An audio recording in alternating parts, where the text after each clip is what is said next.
Bonjour, depuis quelques temps, j'ai à peu près un message ou deux par jour me demandant à quand la suite de l'établi. Bon, très vite, ça c'est promis.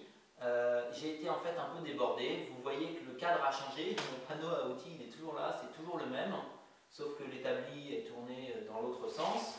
J'ai ici petite nouveauté, enfin de l'eau, et donc j'ai pu aménager un espace pour l'affûtage qui va se prolonger ici en un linéaire sur lequel il y aura la perceuse à colonne là où elle est, mais tout ça c'est assemblé de manière provisoire. Pourquoi j'ai refait ça? Parce que j'ai reçu mes nouvelles machines, j'en avais un petit peu parlé, et donc ici au fond, avant il y avait la perceuse à colonne avec une cloison à ce niveau-là, ce qui m'a forcé à refaire tout l'aménagement. Vous trouvez mon tour, vous trouvez au fond ma presse à panneau mural et la rabot d'Ego qui se trouve ici maintenant au fond de l'atelier. Tandis que, attention, on fait un petit 180. À l'entrée, j'ai maintenant une scie toupie. Là, ça m'a permis de pousser la machine plus par ici. Je n'ai plus besoin d'avoir cet espace de passage ici pour la rabot d'Ego. Et donc j'ai gagné un peu de place, ce qui m'a permis d'y mettre une machine plus grande.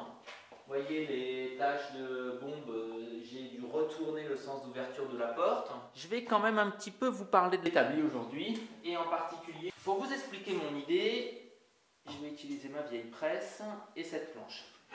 Quand on veut faire un travail à la main, type queue d'aronde, et que l'on place comme ça une planche à la verticale, je l'ai bien sûr plaquée contre la vis et je n'ai de point d'appui, de résistance que sur la partie droite de la presse. C'est-à-dire je n'ai pas entre ce point-là, qui est le point d'appui ici de ma planche trouée, la vis et au-dessus, je n'ai pas de point d'appui. Ce qui fait que la presse elle a eu tendance à se déformer et à tourner.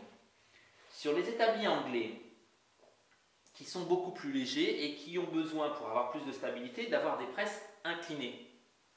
On n'a pas ce phénomène. Je vous explique. Que la presse soit inclinée ou que ma planche soit inclinée, c'est le même phénomène. Et donc, en mettant ma planche comme ceci, même un petit peu moins, puisque je vais sûrement faire une inclinaison de 10 degrés, je les ai à peu près ici, je me retrouve avec ici, là et là, un point d'appui dans l'axe de la presse. Ce qui fait que je peux serrer autant que je veux, ma planche, elle est maintenue. Et elle est bien maintenue des deux côtés sans déformation. Et je pourrais même imaginer maintenir une planche qui serait encore plus large dans des bonnes conditions. Face à ce constat, j'ai décidé, dans mes nouveaux plans, comme vous pouvez voir sur l'animation, d'incliner toute la partie qui va, tout le côté qui va porter la presse. Je l'incline de 10 degrés, ce qui me permet de gagner plus de 4 cm en largeur de serrage optimale dans une planche qui serait serrée à la verticale, et donc que la presse travaille beaucoup mieux. Donc j'ai repris mes plans, on peut voir ici le résultat. Ça n'a pas d'incidence sur mon débit, ça a été l'une des restrictions pour reprendre le plan. Et d'ici une semaine, je vais me remettre au travail. Donc soyez un peu patient, ne vous inquiétez pas, j'ai bien l'intention de le finir cet établi.